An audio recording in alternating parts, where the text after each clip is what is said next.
You know, some stories just never get old. Let me take you back to Kariba, Rhodesia in the wild and woolly 1970s. Picture this, a lakeside resort town, the heart of the Bush War, and a social scene that could rival any modern-day festival. That's where Keith Coppin comes in, one of those pilots with a wild twinkle in his eye and a nose for trouble. Keith and his flight engineer Bill Riley had their plans for a heavy night out. But, as luck would have it, before they could even get the first round in, duty called. A landmine had gone off way out at Boomy Hills. 2 soldiers were down with busted backs.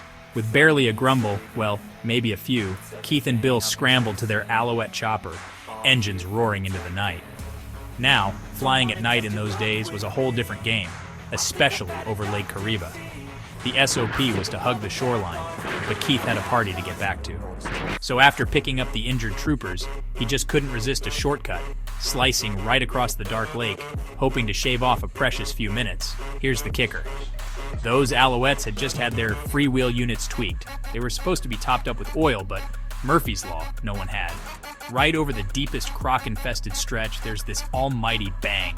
Metal shears off. The chopper lurches.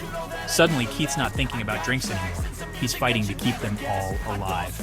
The engine over-revs, alarms blare, and Keith, running on pure training and adrenaline, swings the chopper towards what he thinks is a beach. Turns out it's just a floating mat of Kariba weed. The Alouette flares, then sinks with a sickening slurp. In a flash, even the stretcher patients are out, floundering toward shore, beating the aircrew to dry land. There they were, soaked, shivering, and absolutely alone. No mayday call, no help coming.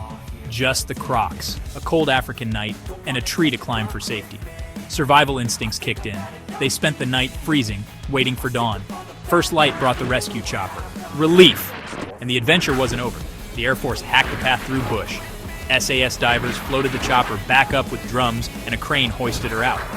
But just as they were about to celebrate, a terrorist-planted landmine wrecked the chopper for good.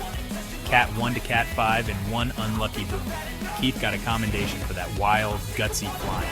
And yeah, he and the crew celebrated hard, because in those days, you didn't need much of an excuse. Keith's story didn't end there.